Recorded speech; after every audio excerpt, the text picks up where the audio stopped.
So I first heard about something approximating the thick atmosphere theory a few years back via David Esker, and I have been searching for somebody, including David Esker, or anybody to come and talk about this theory since we started this podcast. So this is a really, really exciting episode for me. This is actually probably one of the main motivating forces for starting the podcast, was we found that there were theories in the world that we wanted to talk about, and no one was talking about them. You could read about them. If so, you might say we're in the thick of things here. Yes, we are. So, yeah, how did you come across this idea? And maybe you can orient our listeners towards the problem and... What is the idea? What is the thick atmosphere theory? Well, one of my favorite professors at Oregon State University in the chemical engineering department, I have my degree there from chemical engineering, and his name is Octave Levenspiel. And he's the most amazing fellow, and that he was always challenging you with things like, you got a black box and a string is moving up. What's the change in entropy of the universe? And all kinds of fascinating things like that. He'd put you on the spot without any preparation.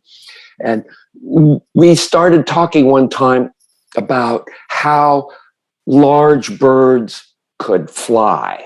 And we mean birds that are larger than flying animals today, like the pterosaurs, the fossil pterosaurs. They look like they could fly, but we can't figure out how they could fly. And how big were they, by the way? Some of them, 250 kilograms. Can you believe that? I mean, these things, let me look at... what kind of wingspan are we talking about? Okay, excuse me. The quetzalcoatlus was about 105 kilograms. And let me look at my references here. They have wingspans, half of that of a 767. I mean, these are 250-pound flying creatures. They're half the wingspan of a 737, excuse me. And for some reason, there's nothing even close to that in the flight today. Yeah, right now, the largest flying bird, it's the corybustard. And you have to be really careful when you say that, otherwise people may hear a different word. And these birds are all around 13 kilograms. So there's an order of magnitude. Yeah, there's numerous fossil remains for pterodons, pterosaurs, and many of them, most of them were rather eagle and hawkish size, but there were a few species that were huge by compared by today's size, and we're talking 35 to 105 kilogram creatures that in all respects look like they could fly. They're basically the size of giraffes, it looks like. So you're basically envisioning a creature that is as tall as a giraffe that is capable of flight, which seems unfathomable. Yeah, well, tall may not be the word. We're talking about wingspan, sure. and these creatures, if you look at their bone structure and what we can infer, they were really gossamer creatures, just like birds are. Don't think of it as a flying pig or anything like that. That was my first thought, because I looked up the weight of a cow, and I'm like, well, a cow is almost 1,200 pounds. And then I was thinking about it, and I'm like, I don't think you can compare a flying creature to a cow. They're optimized for different structures.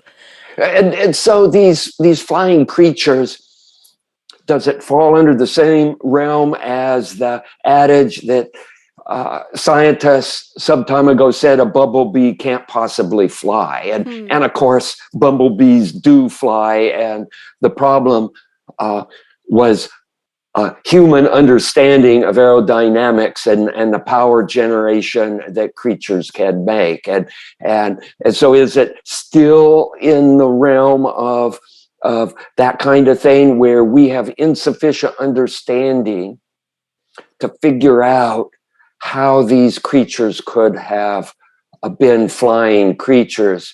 And there's all kinds of theories of that underneath. But getting back to your first question, why did I get involved with this? My professor, Octave Levenspiel, he would challenge you with things like this. And he'd start off with something, okay, how can a bumblebee fly? We know that bumblebees can't fly from a mathematical point of view. And then we go on and on and on, and he'd challenge the way we could think.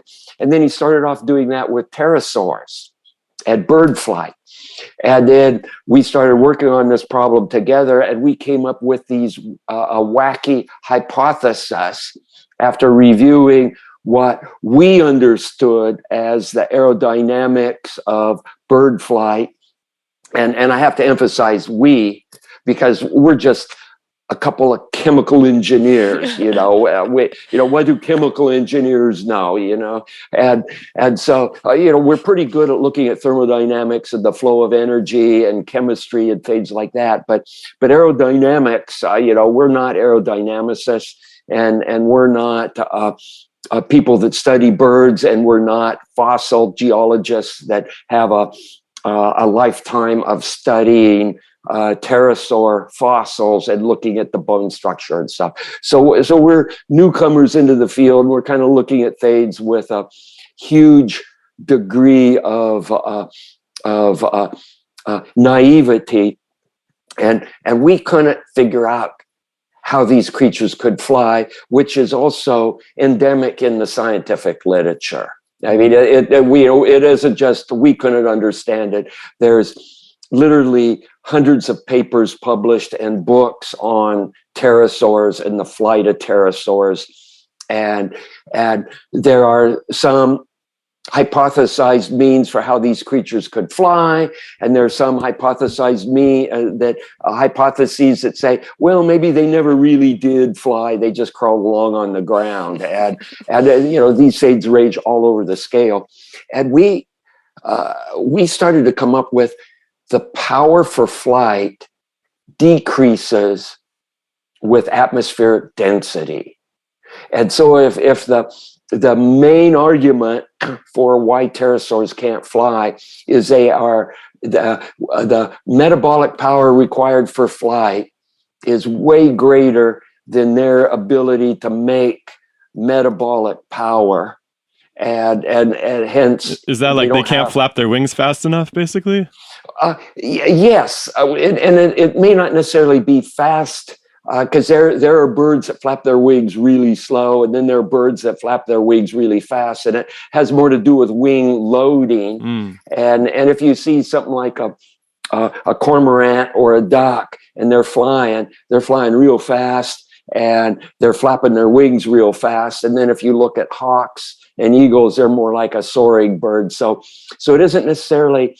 But neither one of those two features would work in our present atmosphere. Is that kind of the idea? Well, that's what the general literature shows, and they have stall speeds of around 20 kilometers, 25 kilometer per hour velocities, and that's a pretty heavy duty wind, and if the wind doesn't blow like that, then they might not be opportunistic flyers. I think the general consensus in the literature is that pterosaurs, these large ones, were opportunistic flyers, and they could perch on a cliff, and the wind, if you could assume it was pretty near windy all the time, they could just spread their wings and jump, kind of like an albatross does, and away they go to fly. So that's probably one of the favorite hypotheses in the literature for how these things could fly.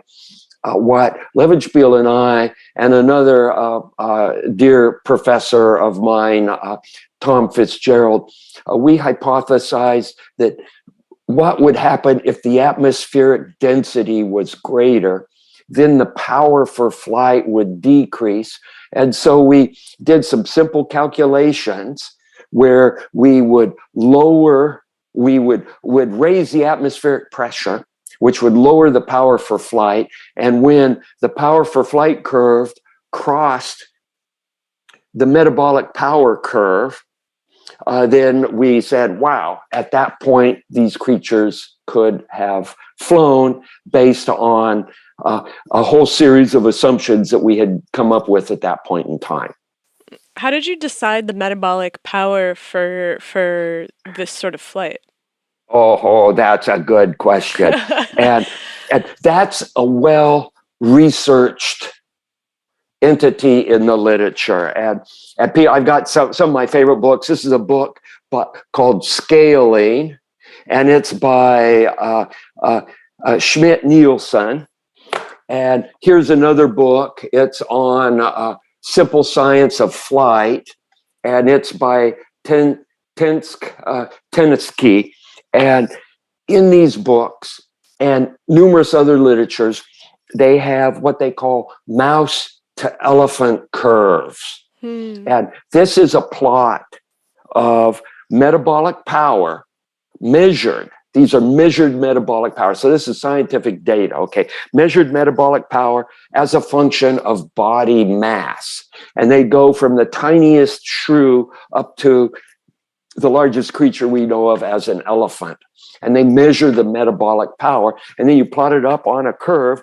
And these are log-log curves. So everything looks good on a log-log curve, right?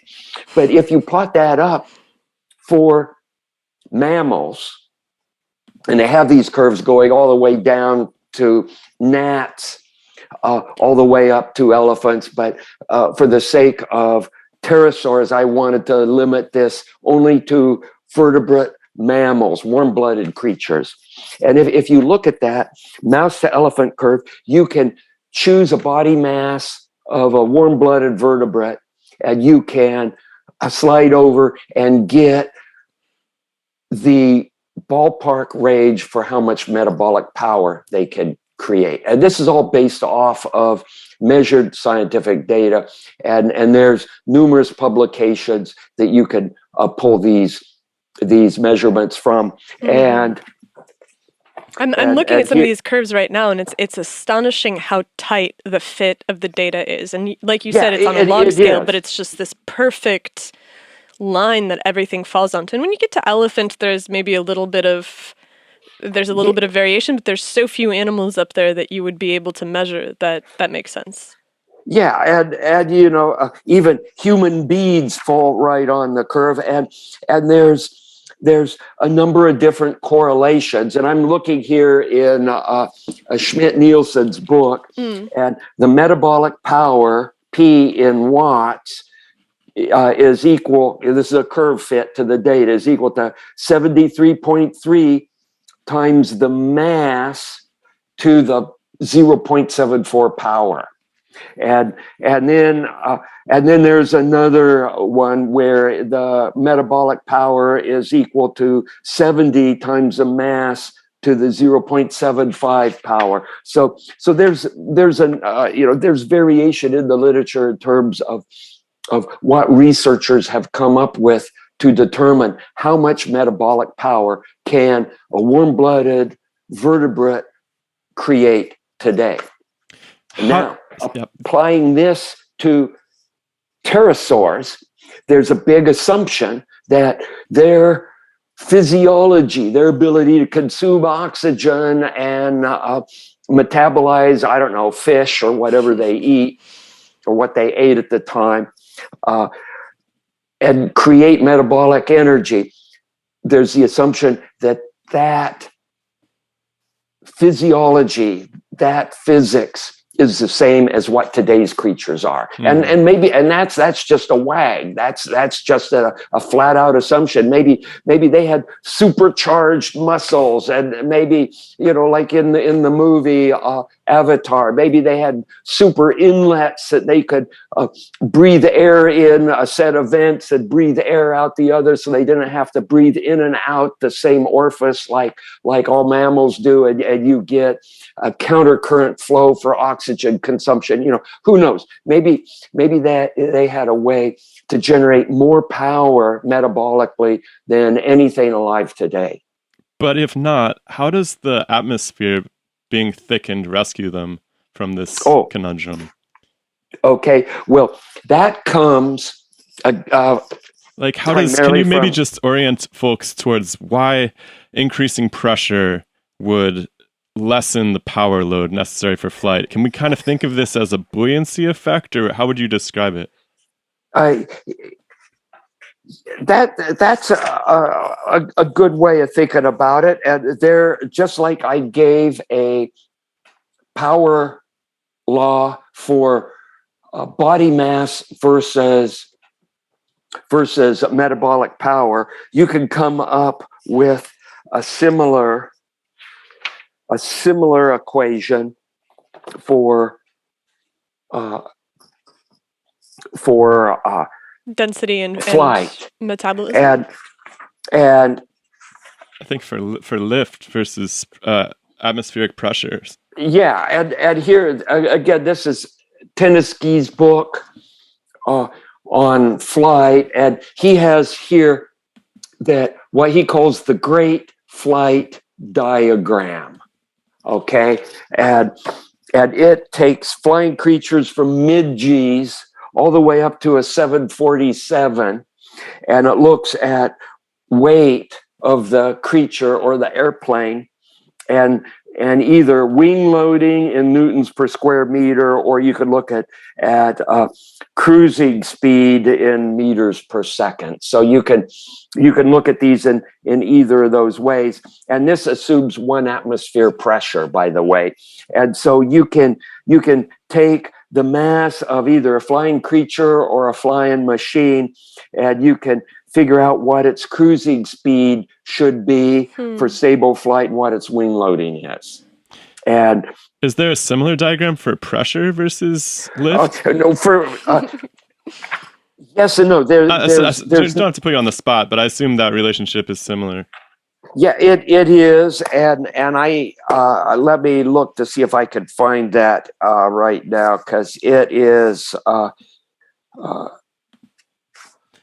Do you see this really seems to play out? You hear with, at least, with commercial flight, they always say that some of the most difficult air to take off and land in is the thinner, higher altitude air, because there's not much for your wing to push against.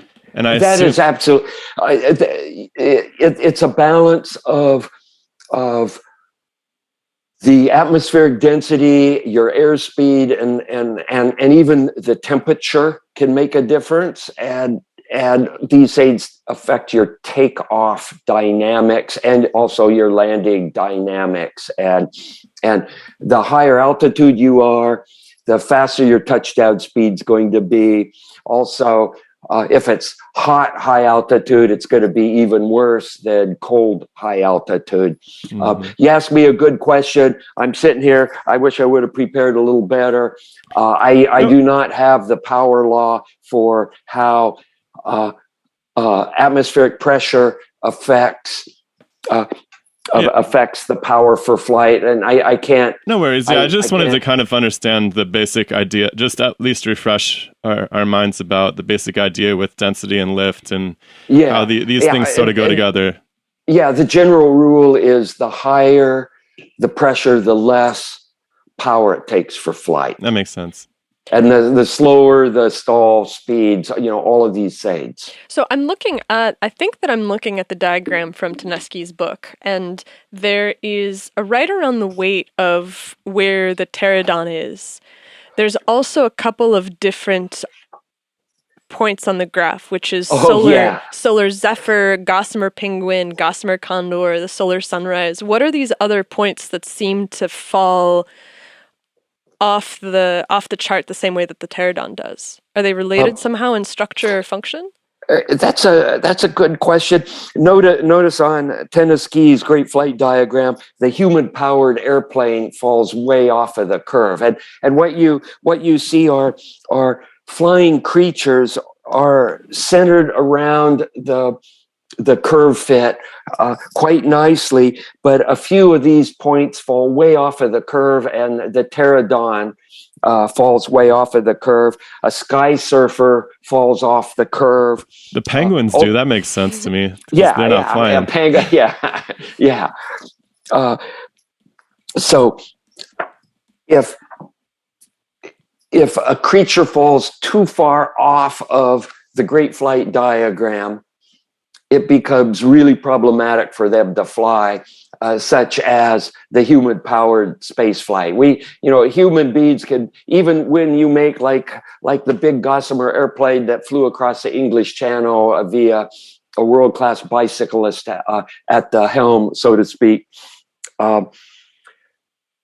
These things can barely fly, and they're right on the cusp of what it takes for a flying machine.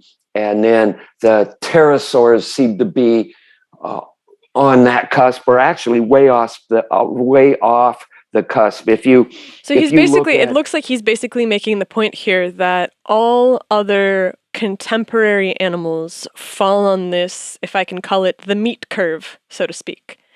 And for some reason, the pterodon falls off of this curve sufficiently that it is grouped with flying machines that, as you're saying, are barely capable of flight.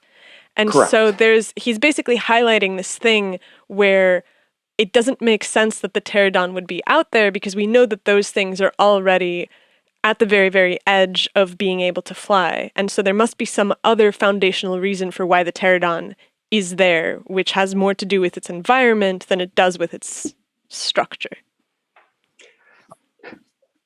Or maybe they can produce more power than what we consider, or maybe their aerodynamics were different than birds. And we know a lot about the aerodynamics of our flying machines. We've measured a lot about the aerodynamics of birds. Think of a treadmill that you could put a creature on, and you make it go a certain speed, and then you can figure out what its metabolic rate is. There are, instead of treadmills, there are fly mills for birds, where you could put a bird in basically a wind tunnel, you instrument them, and you keep the bird flying straight and level in your wind tunnel, and then you could measure the metabolic activity of the bird. And that's... I love how cautious you are with this. You have this really cool theory that we're here to talk about, but you're very careful to mention that it's just one theory among many. And I think that's a brilliant perspective on science in general, that we have these different, especially with something for which the evidence could speak many. You mentioned this in your TED Talk, that the record doesn't necessarily speak about the pressure as well as it does about the composition. And so here's the situation where we have something happened in the deep past, and there's might be multiple ways to explain it, at least for the moment. So I really appreciate that. Yeah, I am cautious. If you're talking science, if you're talking technical, it's never settled. Because even if you look at something that you think is settled, like what is the speed of light? You look at Newtonian gravity, and then all of a sudden someone comes up with, well, maybe there's non-Newtonian gravity, and they talk about other gravitational forces that operate on different length scales. And you can always question the standard thought train of science or technology.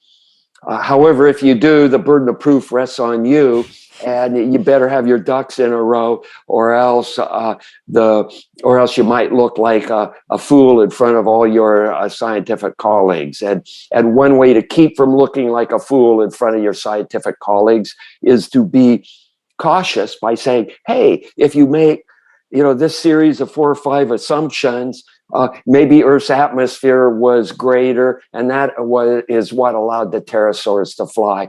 And then you can go back and see, are your assumptions good? Can you validate them? Maybe not. And at the end of it, you have just a fascinating technical discussion that maybe it keeps you from watching daytime TV.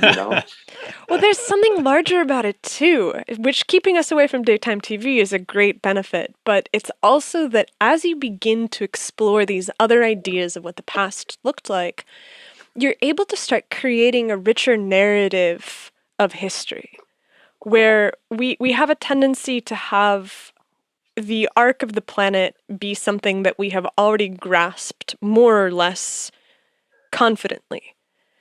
But if you start thinking about something like the pterosaur, and you start thinking that, well, perhaps the atmosphere has been different in the past, then you can begin to ask the question, about, well, has the Earth been different in the past? And is our understanding of the Earth's formation then also fundamentally in need of a shift?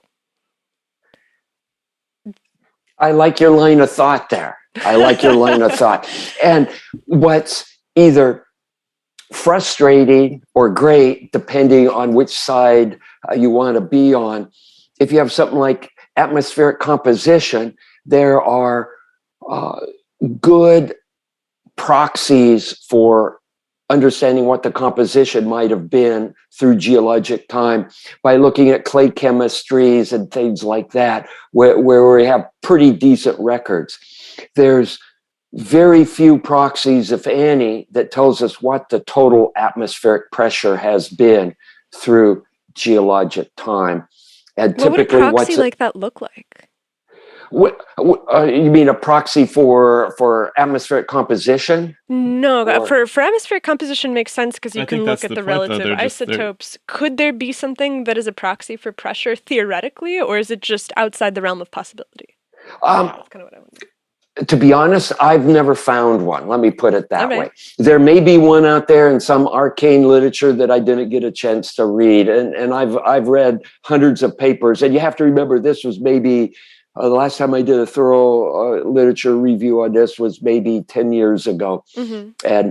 And I probably should have reread all those papers before this interview so I could answer your questions. No. But I've been busy looking at some of the technology we have at NASA for landing on the moon and getting the Artemis lunar missions going. And that's taking my time right now. So that's not an excuse. That's more of an apology. Oh, no apologies. Anyway, I think I actually didn't even mention to our audience who's listening right now that you are actually an active duty astronaut. And I am, and I'm going through all the active duty training, which takes about 30% of my time, and then in the other 70% of your 50 to 60 hour week, we basically do our ground job, and this is what you do in between flights, and it's not necessarily flying a desk. And right now, I'm assigned to looking at crew issues for the Gateway orbital complex that we're building to go around the moon, orbit around the moon, and then dealings with not the lunar lander itself, but after the lunar lander lands and the crew pops out on the moon, what are you going to do? Are you going to pick up rocks, you get one of every color, or are you going to try to do a scientific study? And I'm working on what should the crew be doing once they pop out of their little vehicle and they start bouncing around on the moon. So that's what my ground job is right now, and it's a fun ground job. Do you have downtime when you're in space to just stare out the window and think about the evolution of the Earth, or you do?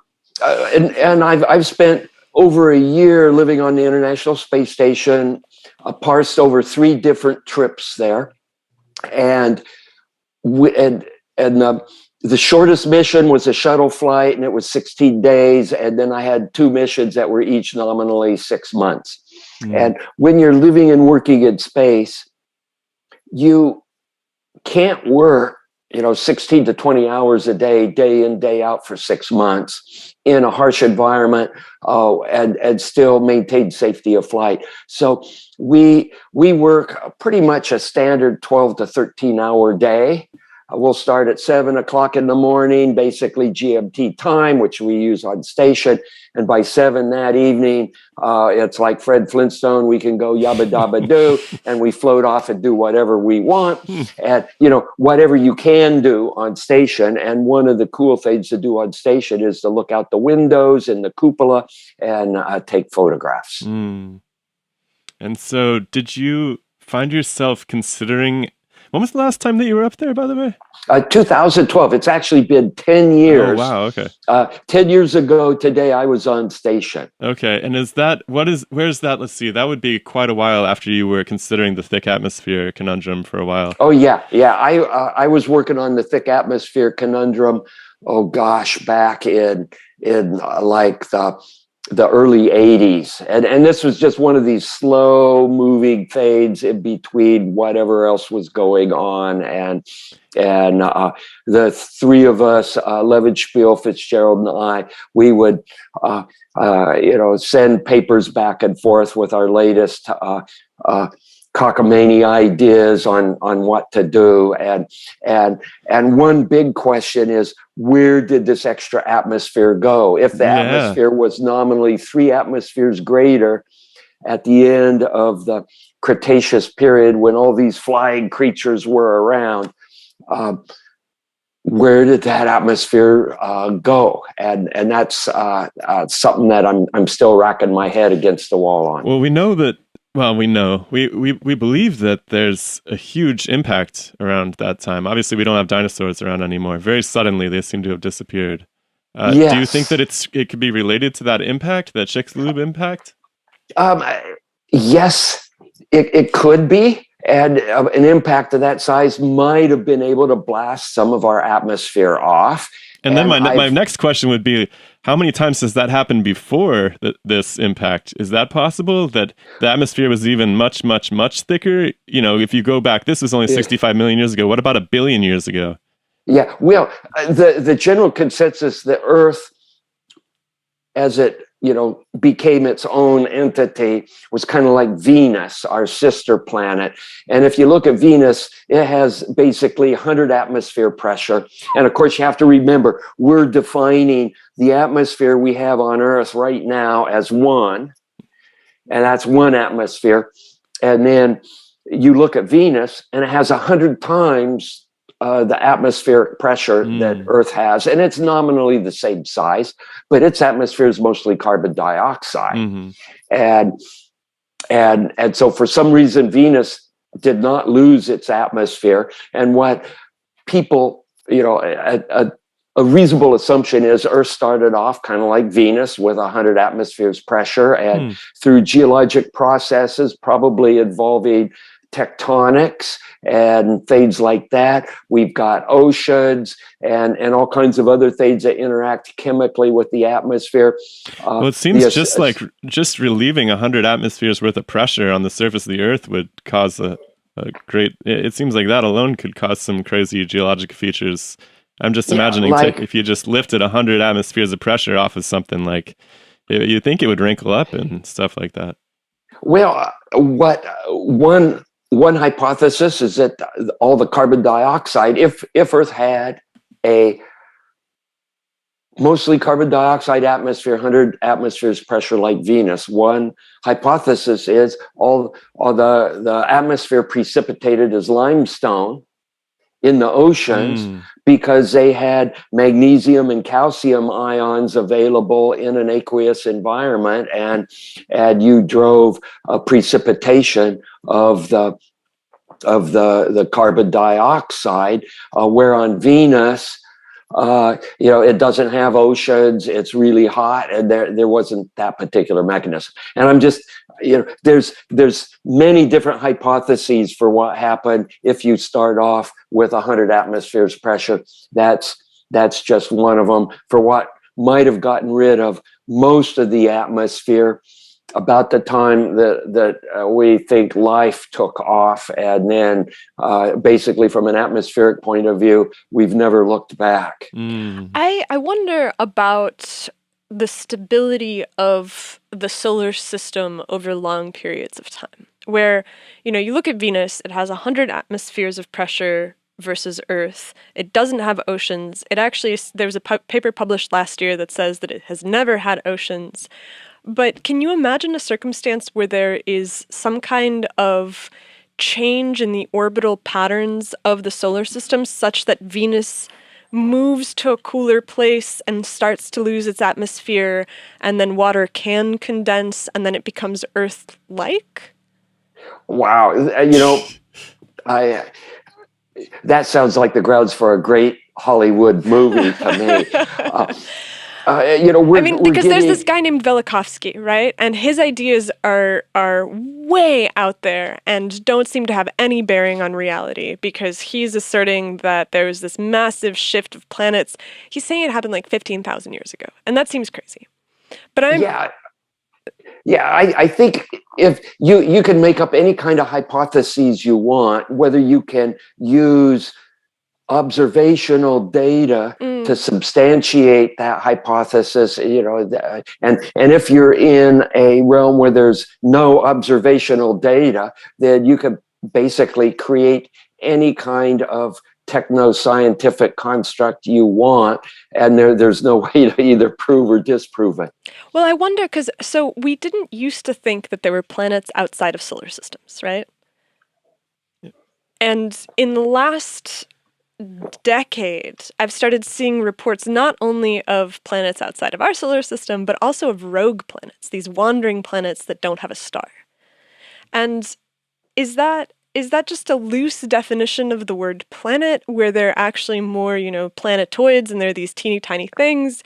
Or do you think that they're actual planets that don't have a star? And if they're actual planets that don't have a star, how did they come to be wandering the solar system or the galaxy? Yeah, you are venturing way off from anything that I can intelligently talk about. So fair enough.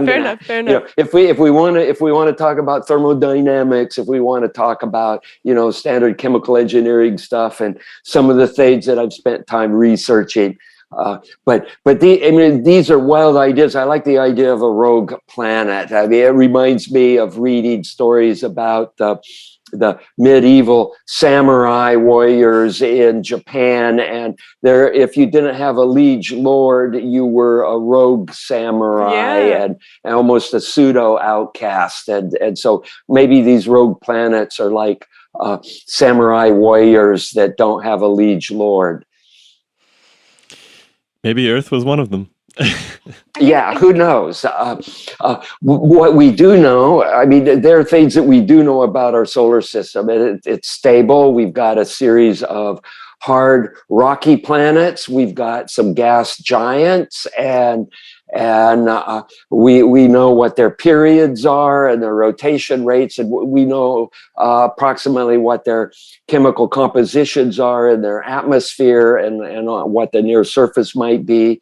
And then we know, temperatures and approximate pressures and all of that. We know a lot about the planets in our solar system and why it got that way. There's some physics, I think, that helps explain why it got that way, particularly if you invoke things like angular momentum arguments and things like that.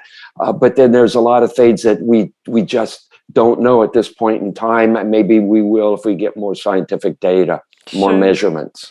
I mean, right?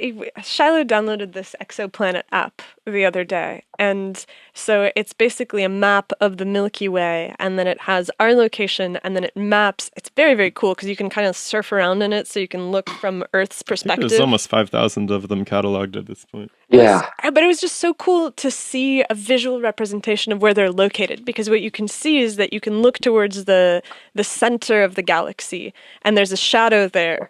And so you can see there's this ray of exoplanets that are in that direction. And then there's another ray of exoplanets that I think is pointing towards a star that's nearby. But it's sort of this survivorship bias map where you know that there's other things out there, but you can't see them because it's hard to look in that direction and identify. And so I'm always just thinking about all of the things that are yet to be discovered, and where will we be another,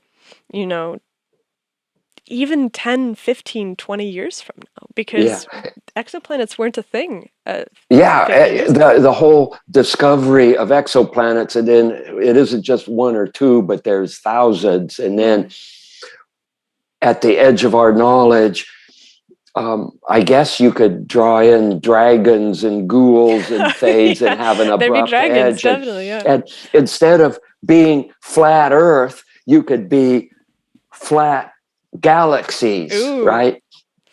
You could form a flat galaxy society. It's sort of flat. I mean, Disc-like. Disc-like. I think that's different. I think there's actually a series of novels about that, Discworld, which were one of my favorites. I wanted to figure out how you went from studying chemical engineering and the atmospheric composition, or hypothesizing about the atmospheric composition, to uh, flying around in a spaceship? How does that transition happen? It's real easy. You find out that there's an astronaut selection being announced by NASA, and you put in an application. Wow, that's it. And it takes a couple of things. One, you have to have the will. You have to say, I really do want to fly in space. You have to recognize that it has its own level of risks. And there's some people, and you know, spacecraft aren't necessarily comfortable. And those cool looking spacesuits that we wear, man, they're uncomfortable. You're either hot and you're just sweating yourself off, or you're cold. And when you crawl out of one of those things, your body's all covered with red pock marks. It's not like in the Hollywood movies where you pop out of a spacesuit and you look like $1 million. You look, one of my classmates, or one of my crewmates, we came in from an EVA, a spacewalk, and he climbed out of his spacesuit, and I said, you look like some slimy worm that crawled out from your chrysalis. And so you have to be willing to understand that traveling in space is not like traveling business class and staying in posh hotels. Traveling in space is going into the frontier, and is there some sort of physical hurdle that they make the prospective astronauts jump through? Like, is there like an equivalent to Hell Week for the Navy SEALs that astronauts have to go through? Is there some? I imagine I've seen these old timey movies where they're spinning people in these chairs and centrifuges, and primarily it's medical. You go through a whole series of medical things, and you know, you got an ingrown toenail, and you know, maybe you're not astronaut material, and that's, I'm just making that up, right?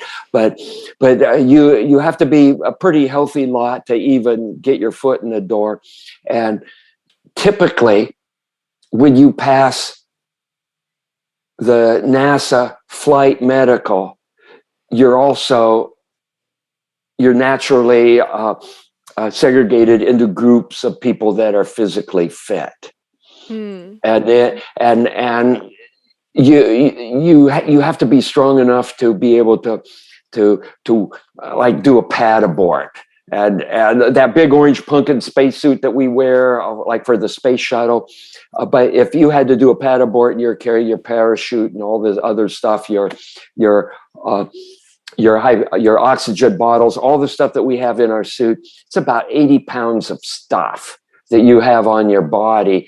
And then, you know, you might need to help carry out a crewmate that is having trouble. So the stronger you are, the greater your chance of survival is. I see keeping yourself in good physical shape for space flight, that's paramount to surviving in an off-nominal situation, not only for yourself, but what you can do to help your crewmates as well. And so I was going to ask what an astronaut workout on Earth looks like.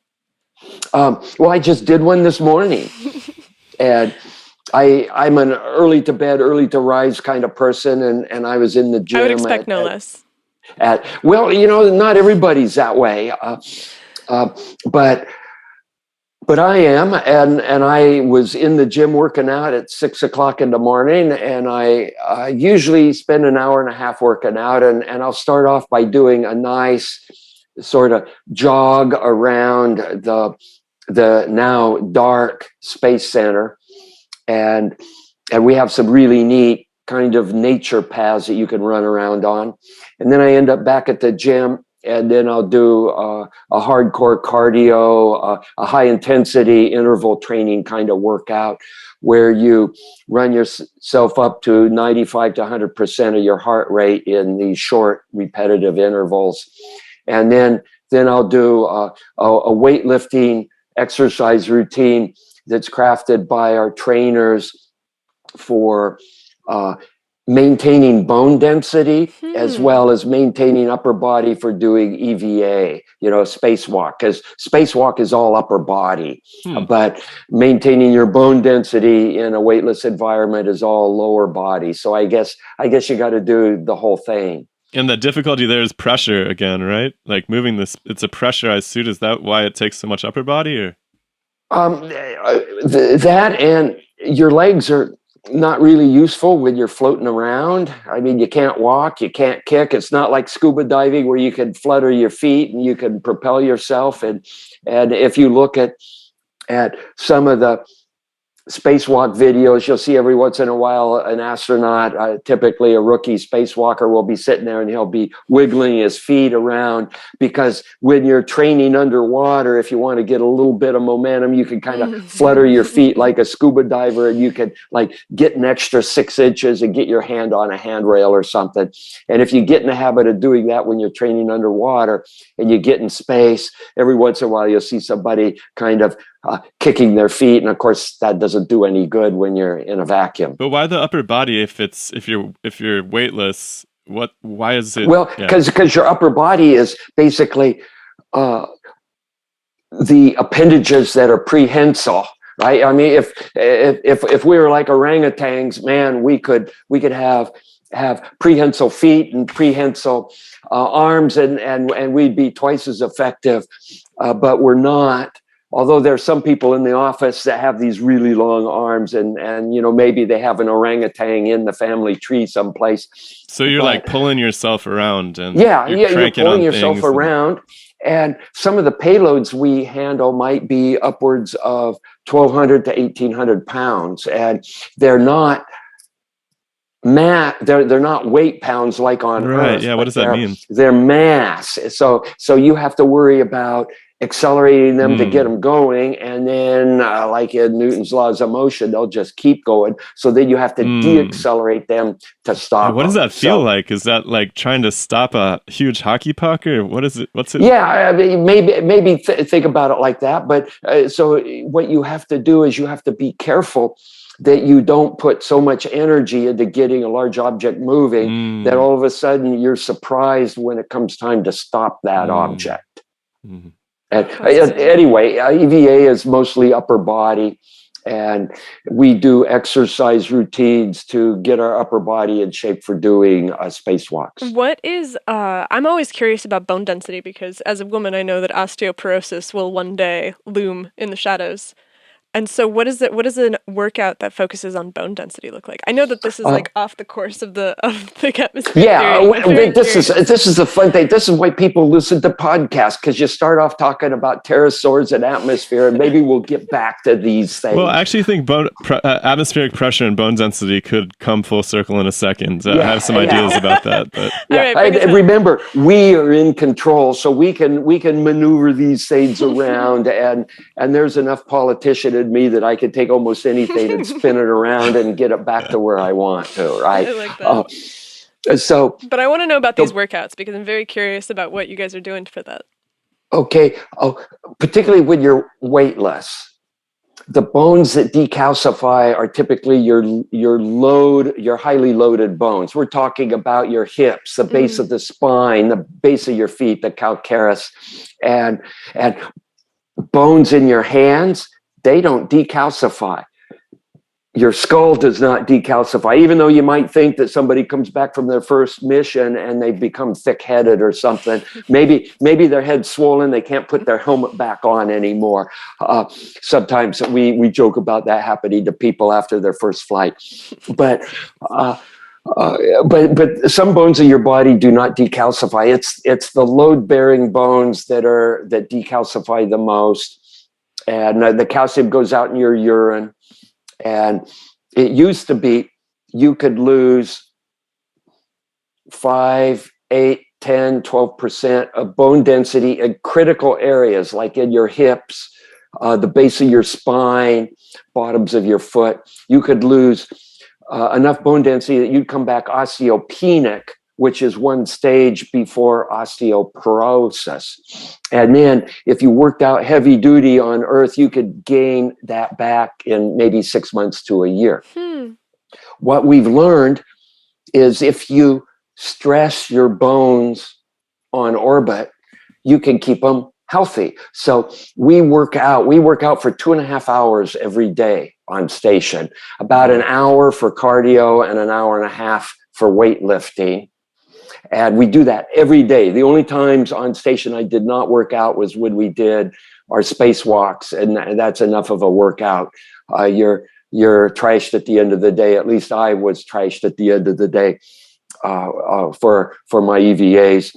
But normally you do this workout, and we found that working out, particularly your large muscle groups, like your quads and your hamstrings, and I call them your glutamus mulimus, and so we do squats, we do deadlifts, we do single leg squats, which are not one of my favorites, and we do front squats, we do classic squats, and we do heel lifts. These are the exercises that really maintain your bone density and keep you from losing. Full body load. Because all of these are barbell exercises, and so you're basically going through this very complete range of motion. Correct. And here is a cool piece of technology that NASA has invented. Imagine you want to weightlift, but you're in a weightless environment. So how do you make a weightlifting machine that works in a weightless environment? Well, it has to be springs or elastics or something like that, right? Well, that's the first thing you think of, but that doesn't mimic what we have on Earth, because any kind of spring, elastic, a bow, anything that has mechanical energy because you pull it back, the force is equal to basically kx, where k is some kind of constant and x is the displacement. And so the more you displace a spring or whatever, the greater the force. And that's not what weightlifting on Earth does. If you put 200 pounds on your body for doing whatever exercise, you do your full motion at 200 pounds. If you have a machine based on springs, you may be at your most vulnerable point in terms of biomechanics at the greatest load. And where you have really good biomechanics, it might be just these wimpy loads. And so having a weightlifting, quote, machine based on springs just doesn't cut it. All right. You know, this is really interesting because it ties back into David Esker's principal argument for the thick atmosphere theory, which isn't actually about birds in flight or dinosaurs in flight. He's actually looking at the cross-sectional area of the bones as it scales with mass, which is a nonlinearity due to Galileo's square cube law. So mass is a volumetric, whereas cross-sectional area is obviously only scaling by a square law versus a cube law. And so what you have happen is the bigger animals get, you get an exponential increase in the stress on their bones. And so he was reasoning to a similar conclusion as you by imagining that the animals needed some sort of relief. And he justifies that in terms of atmospheric pressure that may have been greater at the time. So that's an interesting hypothesis. The way I would look at that, if you want to offload some of the weight of your body so that you can have bones that don't crumple, right? One good way of doing that is to be a creature that spends most of your time walking around in the water, right? And so you have something like a hippopotamus, all right? Or you have, some of these longer necked dinosaurs that whales, manatees. Yeah. I mean, so if you are in water, and water's basically 1,000 times denser than air at our current atmosphere. Venus. I mean, yes. Well, Venus is 100. Venus is 100, right? So a good way to offload your body, if you were a huge creature, is to spend your time walking around in shallow water, right? You would, if you wanted to get that same offloading by increasing the atmospheric pressure, I think you'd have to really move the atmospheric pressure way higher than what you could reasonably contemplate or from what our suite of observables are now. Mm-hmm. Even at 100 atmospheres pressure, it would do some offloading, but you'd still be a factor of 10 less than just walking into the water. Mm-hmm. And that doesn't necessarily cover something that doesn't look like it's walking around like a pterosaur, right? Because if it's flying, then it's going to have a slightly different structure. These kinds of ideas are great, and you never want to stifle these ideas because you never know it might incite something else. And you just have to realize that these aren't necessarily going to be things that are codified in the annals of scientific history, right?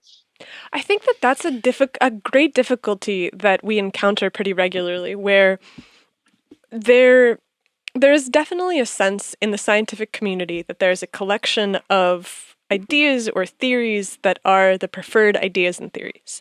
And then you have people that are outside of science that look at these, and sometimes they think that they might not be the correct theories, and sometimes they think that there are better theories out there.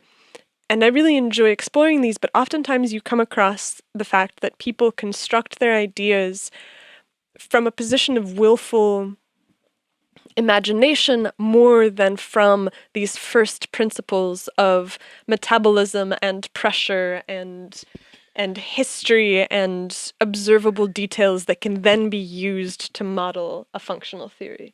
And I think that's where a lot of these things break down. But do you think it breaks down, or is it just extreme? Because we were already talking about how there's no way to actually assess the pressure in early Earth. So it seems outrageous that it would be 1,000 times more, but we already agreed that we don't really know what the pressure was. And so the question is that do you go to the extreme or do you go to something that falls closer in? And I don't know if so are the problems, do you find problems with dinosaurs other than pterosaurs? Or do you think that pterosaurs are the sole example of an oddity of pressure? There are other delightful oddities with dinosaurs, and they're not necessarily linked to pterosaurs and pterosaur flight and things like that, but there's things that we don't understand about how their physiology worked. And you look at something like the brachiosaurus that has this really long neck, okay? And then you look at what kind of a heart would it take to pump blood up that many tens of meters and then back down again. And then you look at creatures on Earth that have long necks, and you look at giraffes, which is probably the best example. And they seem to be kind of at the limit that mammal physiology can have an extended neck and still get blood up to the brain and get it back down again. And you could postulate animals with necks so tall that you could, for the downward flow of blood, you might actually have vapor bubbles forming. Oh, like because the column is breaking? Yeah, because the column could be breaking. There's some ideas that these brachiosaurs had an inverse siphon, where if they truly had an inverse siphon, then you could pump with very little heart load. But then if the siphon gets broken, either through vapor pressure bubbles forming in the blood, or maybe you get a little scratch on your head where you basically break the inverse siphon, and then bets are all off. So it's still a mystery. How can these animals have such long necks? Do they have multiple hearts? Do you have like a booster heart, halfway up the neck? We don't have enough of preserved physiology to know that. Maybe they had a whole series of check valves, because we've got check valves in our legs for venous flow to come back, and it alleviates some of the hydrostatic pressure from having the whole column. So maybe they had a series of check valves. it's another one of these delightful subjects that you can come up with all kinds of possibilities, hypotheses. Some of them you may be able to pull out a little fact that will make that one fall from your favorite hypothesis. But again, these are the kinds of things that make for great conversation, and it keeps you from watching daytime TV. That's absolutely true. Well, what's next for you? Are you going to keep developing this theory? Are you focused on when are you going back to space? Well, that's always a big mystery, just like how pterosaurs could fly, and when am I going to fly again? You just get a phone call in the middle of the night. One night, it's like, get your gear. Yeah, sort of like that. What you do is you get assigned to a training flow. So you're no longer doing your ground job, and you're doing dedicated training for your mission, which is typically about a year. And then you walk to a rocket, and depending on circumstances, depends on which side of the ocean you're on when you walk to your rocket, and then you blast off into space. So that's how we get flight assignments. How you get how you work on your next project in all of this spare time that you happen to have. That kind of depends on, whether your car broke down and you have to spend the next 2 weekends trying to fix it, or, maybe the air conditioner on the house broke and you got to spend the next 2 weekends trying to fix it. So the amount of spare time I have to work on some of these fun theories sometimes gets usurped from what you call a daily living. What theories, if you had all of the time in the world, do you think that would tickle your sort of your interests? Well, getting to the pterosaurs, I think I've done about as much as I can on the pterosaur part of the equation. And now I'd like to try to figure out, are there any credible mechanisms for losing about, if Earth's atmosphere was 3 atmospheres pressure at the end of the Cretaceous, and it's 1 atmosphere now, so you have to account for how could Earth have lost 2 atmospheres pressure? Probably rather suddenly, and the impact might have done that. I'm not much of a modeler, and there are people that model impacts, and it would be fun to find somebody that knows how to model these things and to see if you could tweak the codes with the best physics we know of to see if an impact of that length scale, of that magnitude, could have blown off some of Earth's atmosphere. Is it possible that the sun was involved somehow? That's another possibility, and this came about when I was watching a special from the NASA JPL on Mars, and why the Martian atmosphere is only 1/100th of Earth's atmosphere. And what this program believed is that because Mars lost its magnetic field a long time ago, solar wind without a magnetic field to divert solar particles, those things can strip atmospheric mass away from a planet over long periods of time. And it's hypothesized that the primary mechanism for Mars losing its atmosphere, it was from not having a magnetic field, and then solar wind blowing the atmosphere away over geologic time. Mm-hmm. Earth has always had a magnetic field. It still has a magnetic field, except we know that it goes through magnetic field reversals, maybe once every 25 million years. And when it goes through a reversal, does it go through zero? Or does it just flip really quickly? It seems like there's some evidence that it weakens at least in like the 10% range or something like that, last time I checked. Yeah. And so if it does go through zero, could there be, if it takes 25 million years for our magnetic field to reverse. And in that time period, 500,000 years or 100,000 years would hardly show up. If Earth's magnetic field were of the order of 0 for that length of time, that would subject Earth to the same kind of solar wind ablation of our atmosphere. So I don't know whether that would be a mechanism that could account for significant loss of atmosphere. My gut feeling is that it is not. But who knows? You'd have to get some people that are really smart and knowledgeable, people outside of my realm, and get them to sharpen up their models, apply them to Earth at Earth's location in our distance from the sun with what they think the solar activity would have been, and see whether a magnetic field reversal would have amounted to significant atmospheric loss.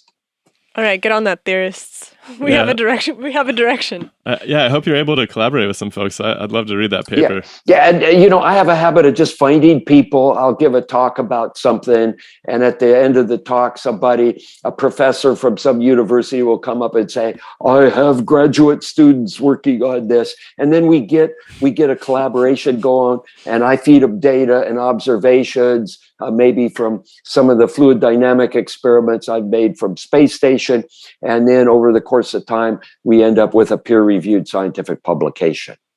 Yeah, because it seems like even if it was a negative outcome, even if you found out that it was not sufficient, that these reversals weren't sufficient to allow this solar wind through, that would be really interesting to read too. A null effect, if you do scientific rigor and can put to rest a concept that flat out doesn't work, that you can actually publish. And it'd be nice to know. It'd be nice to know whether obviously maybe we have some millions of years to worry about this, but if it is something that, is potentially going to cook off our atmosphere one day, or if we run the risk of losing our field, our protective bubble, even for a few thousand years at some point, it might be something to look into. Or maybe we can just not worry about it. Who knows? Yeah. Well, one thing that's obvious when you look at Earth from orbit, and that's the atmosphere. It's this incredible, beautiful diaphanous layer draped over this rocky planet. And there's not very much of it. I mean, it's this thin blue line. And that's all we have that keeps us as creatures on the surface of Earth from the hard vacuum of space. I had to look up diaphanous. It is light, delicate, and translucent.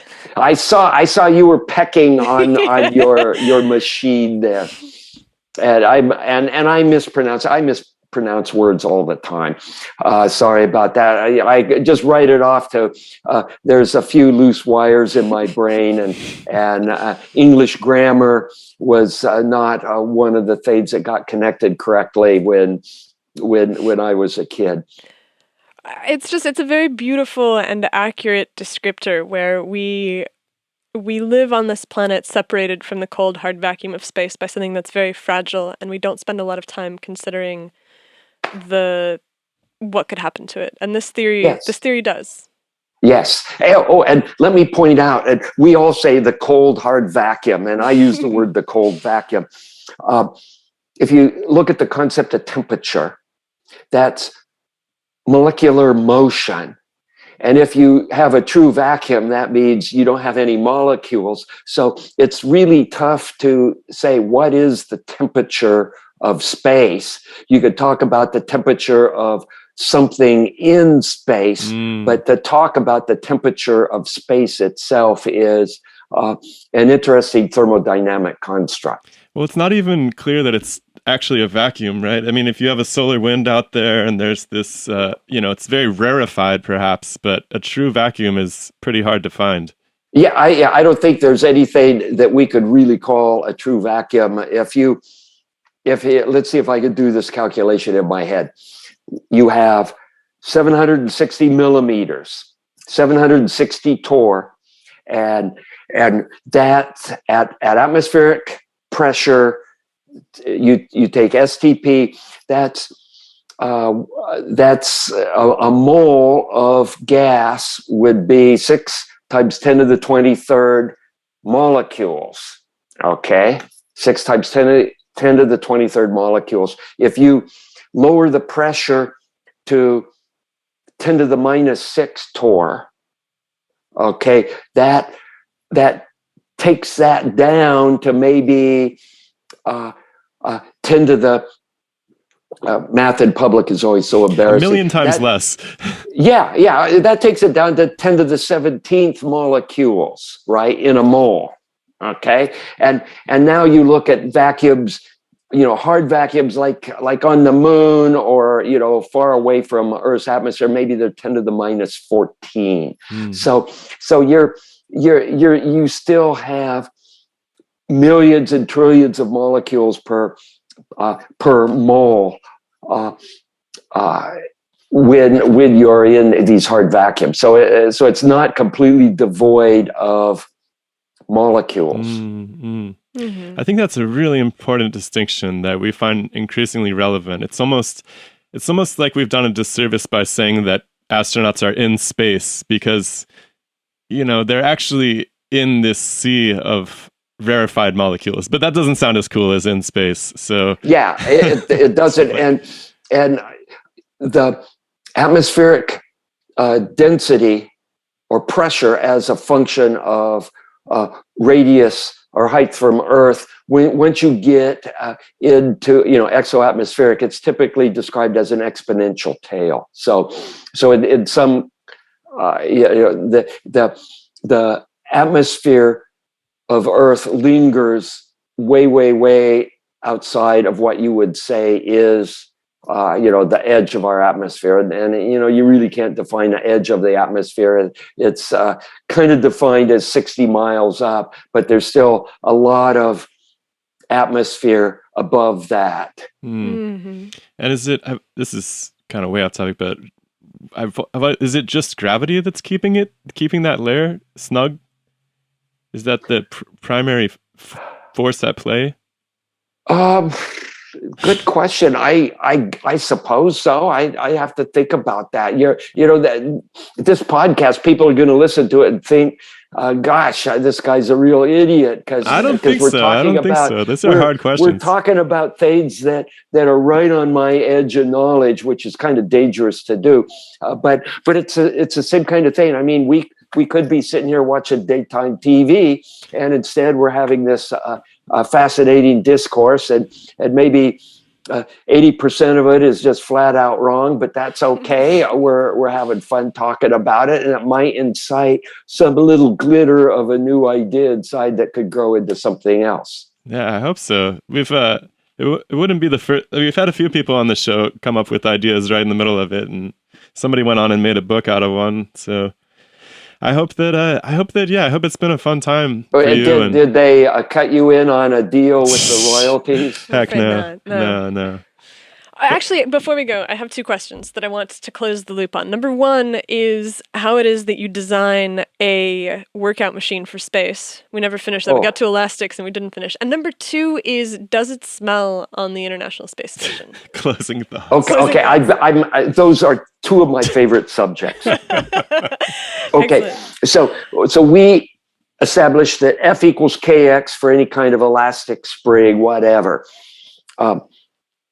NASA engineers are really, really cool people, smart people. And they came up with a rubber band that had a decreasing diameter as a function of the length on this rubber band. So as you stretched it, basically they modified the spring constant so that it was inversely proportional to X, so that the KX, the X canceled out, and now you had this spring continual resistance kind of system. And that was a great idea, Problem is, the rubber bands didn't last very long. That was my first thought. I was like, that sounds fragile. Yeah, well, we had that on my first space flight. This was 2002, 2003.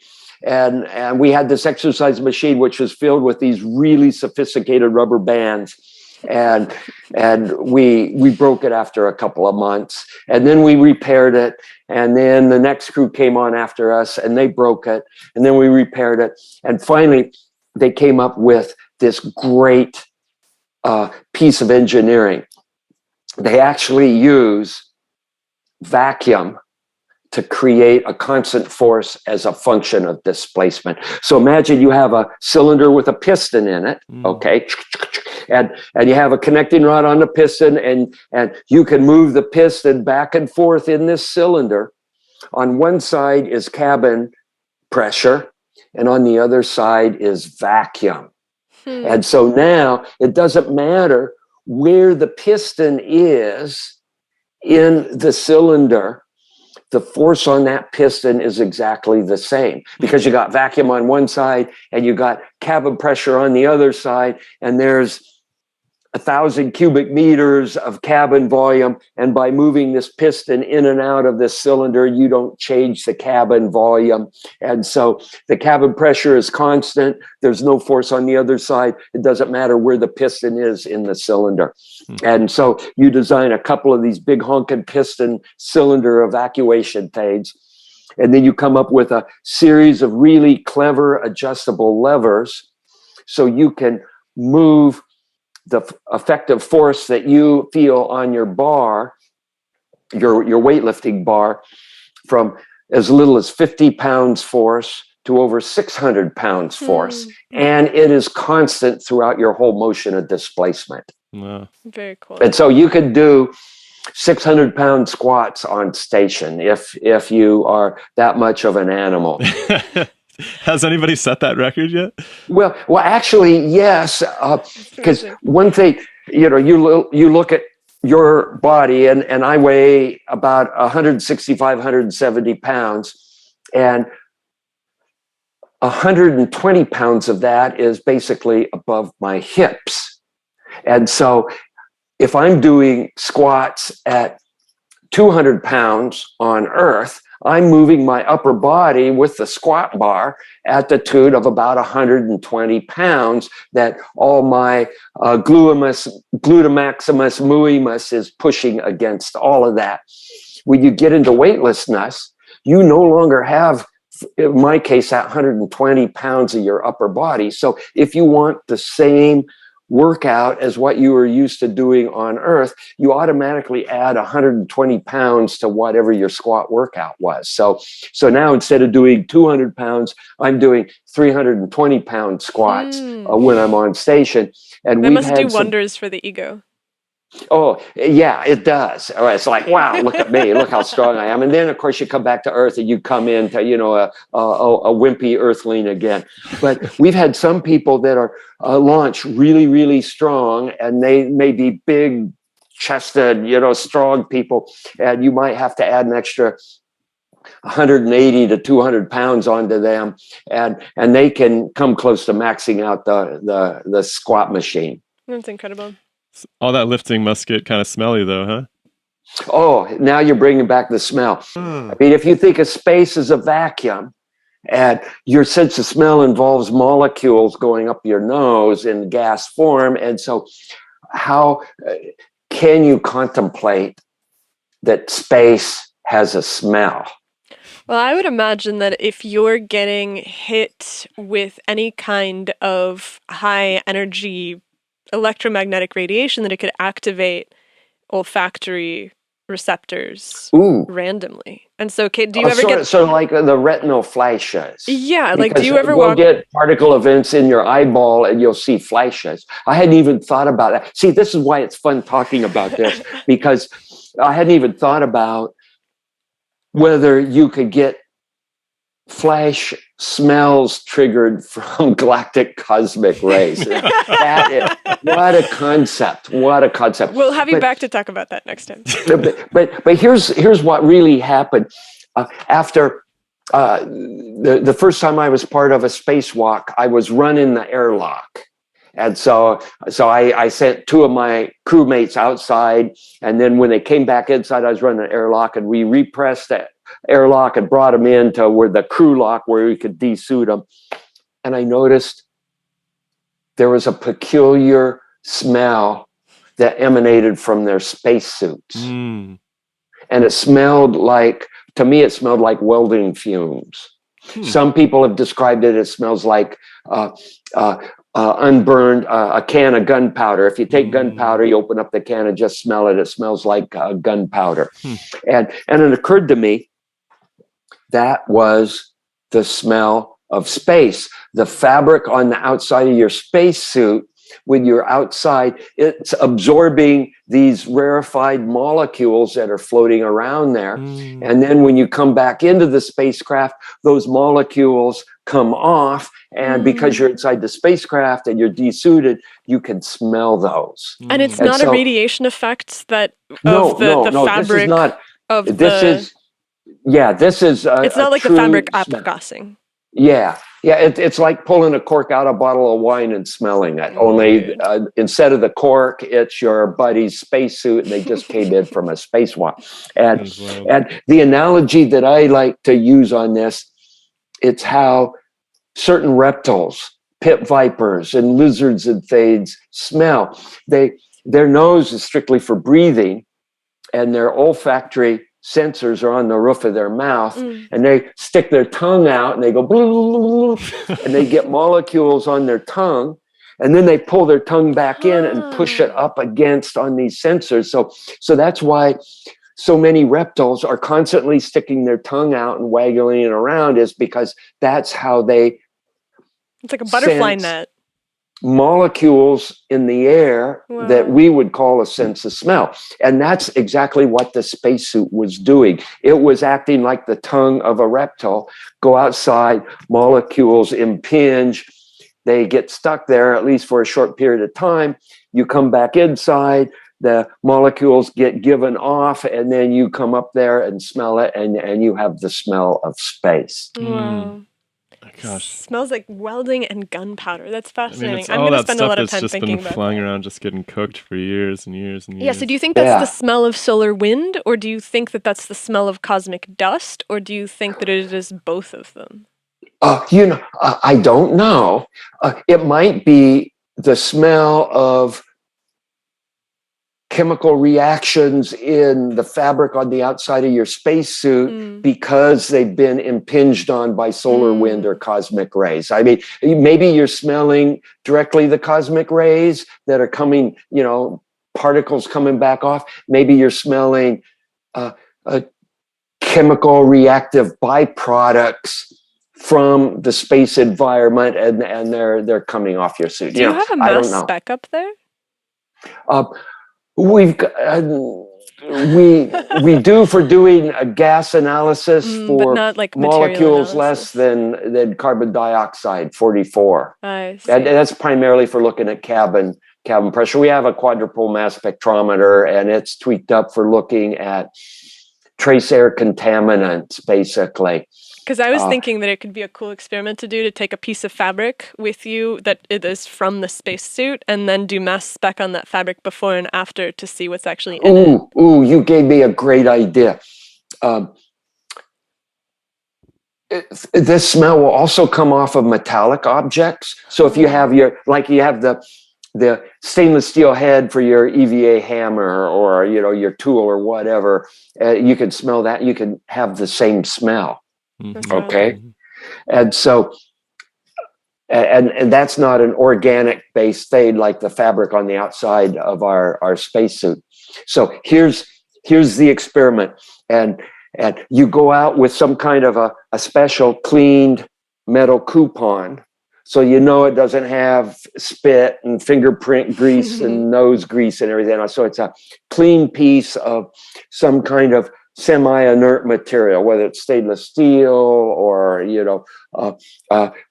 gold-plated billet or whatever. You go out, and while you're doing your EVA, you stick that out and let it get bombarded. And then when you come in, you immediately put that into our now scanning electron microscope that we have on station, which is called mochi, after the Japanese dessert. And in this scanning electron microscope, they can do energy dispersive spectroscopy, so you could do elemental analysis. Oh, that'd be so cool. Yeah, so that would be neat. Is you could have a coupon with some kind of very well characterized single atomic material. I like the idea of gold, because you could gold plate it. There would only be gold on it, and it's inert and all of that. And then you leave it out there, and then as soon as you get inside, you put it in your scanning electron microscope, and you start to do elemental analysis via energy dispersive spectroscopy. If you end up doing this in the space station, I hope that you will reach out and show us the results, because that's very fascinating. Okay, that's a deal. And let's call this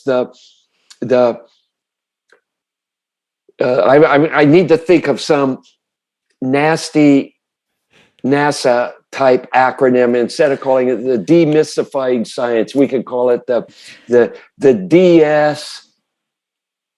The DS Gold. Yeah, or the DS